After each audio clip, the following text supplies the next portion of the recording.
est une victoire pour toute la population belge. Le parquet fédéral voulait faire passer des militants communistes pour des terroristes. La justice a dit non. Reformulant les meilleurs arguments du CLEA, les 3 juges de la Cour d'appel de Bruxelles ont réaffirmé à leur manière que s'exprimer, s'organiser, contester, ce n'est pas du terrorisme. Néanmoins, l'affaire DHKPC démontre que la loi antiterroriste est dangereuse et doit être abrogée au plus vite. Armé de cette loi liberticide, le parquet fédéral a pu faire passer des citoyens pour des bandits et les poursuivre pendant 10 ans. Cela, ça reste tout à fait inacceptable et un tel acharnement judiciaire contre des militants politiques ne doit plus se produire dans notre pays.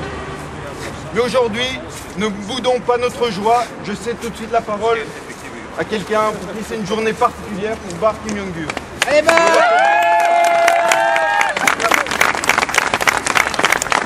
J'ai le regret de vous dire qu'il y a une manif ce dimanche pour Gaza et je vous invite à y participer. La bataille continue, toutes les batailles continuent, y compris celle de ce procès, puisque comme vous le savez, le procureur fédéral peut encore introduire un pourvoi en cassation, donc on n'est pas encore tout à fait sorti de l'auberge. Toujours est-il qu'aujourd'hui on peut fêter la victoire. Je vous souhaite tous d'agréables fêtes et qu'est-ce que j'ai encore à dire? C'est chouette de se sentir libre en tout cas. Je veux dire, au-dedans ou au dehors, on était de toute façon libre parce que la liberté la plus essentielle, la plus fondamentale, c'est celle qui est là, c'est la liberté de conscience, c'est la liberté au niveau de l'esprit. Et on connaît des millions de gens qui pensent être libres et qui jouissent d'une liberté physique, mais qui ne sont pas dans leur tête. Et je déplore cette situation et je suis triste pour eux. Nous, on a toujours été libres dans notre tête, on l'a toujours montré tout au long de ces près de 50 audiences. Je remercie toutes les personnes qui se sont mobilisées pendant tant d'années pour défendre ce qu'il y a de plus cher, ce qu'il y a de plus sacré pour nous, c'est-à-dire la liberté. Cette victoire, c'est la mienne, c'est celle de mes co-inculpés, mais c'est aussi celle de tous les militants qui ont été mobilisés tout au long de ces diverses audiences. C'est aussi en fait la victoire de tous les démocrates de ce pays, voire de tous les démocrates européens. Je vous remercie d'avoir été toujours aussi nombreux, toujours aussi chaleureux, toujours aussi généreux dans ce combat. À très bientôt j'espère, à dimanche j'espère en tout cas. Bravo! Je vais céder la parole maintenant à Maître Yann Fermont qui va revenir en quelques mots sur le verdict qui a été prononcé aujourd'hui. Un grand bravo aux avocats!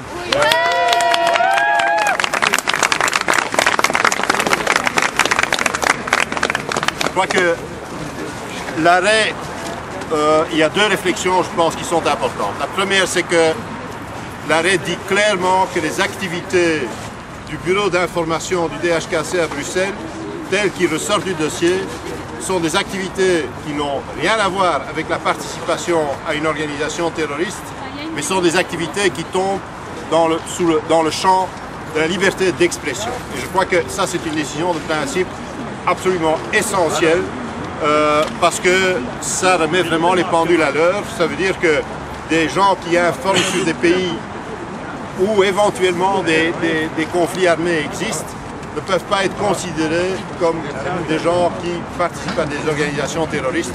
Ça me semble vraiment le point essentiel. Le deuxième point, c'est que cette décision aurait pu être prononcée 6 mois après la découverte de l'appartement à Knokke. Mon client Moussa Assoglou a toujours dit qu'il acceptait une responsabilité, y compris pénale, pour le fait qu'il avait été sur le territoire belge avec un certain nombre, notamment des armes, une petite quantité d'armes et des faux documents. Il a toujours dit « j'accepte ça et j'assume ». Il aurait pu, ça aurait pu être terminé 6 mois, le procès aurait pu être terminé 6 mois après la découverte de l'appartement.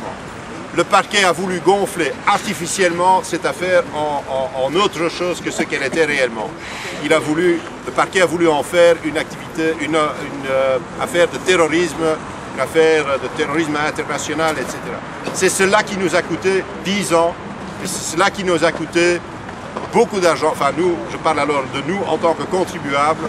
Cela nous a coûté une fortune, parce que ça va de soi que le passage devant toutes ces cours d'appel le fait que cette affaire a dû être traitée et retraitée pour finalement arriver au constat qu'il n'y avait rien de plus que l'appartement de Knopp, et vraiment, je trouve, il faudra réfléchir.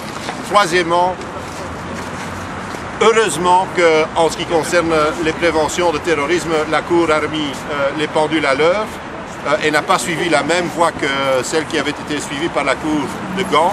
Mais je crois qu'il faudra quand même aussi dire aux responsables politiques qu'ils doivent réfléchir à une loi qui est à ce point peu claire qu'elle permet de criminaliser ou en tout cas de tenir pendant 10 ans un procès en affirmant que ce qui s'était passé au bureau d'information était la participation à une activité d'une organisation terroriste.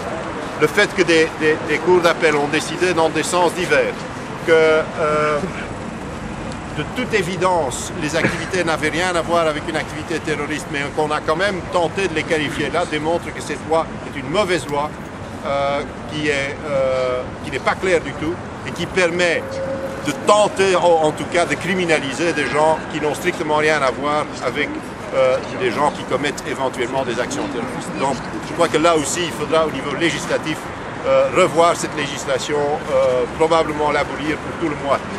La changer dans un tel sens, pour autant que c'est possible, la changer dans un tel sens que ce genre de cinéma, si je peux appeler ça ainsi, n'est plus possible. Voilà. Merci. Chers amis, je voulais encore vous dire quelques mots. D'abord, vous remercier pour votre soutien pendant des années, être là avec tellement de cœur et tellement de force à chaque audience. La deuxième chose que je veux vous dire, c'est que demain à 10h30 au Meteco, il y aura une conférence de presse pour analyser ce verdict. Et la dernière chose que je veux vous dire, c'est évidemment que le combat du CLEA continue. Il y aura d'autres actions, d'autres activités, d'autres personnes qui sont criminalisées. Demain, par exemple, au palais de justice, il y a le verdict dans l'affaire du CAS. Voilà, il y a plein d'autres affaires. Vous pouvez suivre à quelle heure tu te renseigneras, je ne sais pas. C'est à quelle heure? À 9h ici même. Non, pas ici. On met le Alors, les amis, je vois qu'il y a une bonne ambiance. Donc demain, à 10h30, il y a une conférence de presse au Meteco. Et demain, également, il y a le verdict du procès du CAS, ici. Je ne sais pas à quelle heure, à 9h précis. Donc voilà, passez de bonnes fêtes et à très bientôt. Est-ce que moi je peux encore dire une chose que j'ai oublié de dire il y a 30 secondes? Soyons très clairs, le procureur peut toujours faire un pourvoi en cassation. Donc ne rentrez pas chez vous en pensant que tout est définitivement terminé. On verra ça dans 15 jours. Il y a 15 jours, peut-être on devra encore refaire appel à votre solidarité.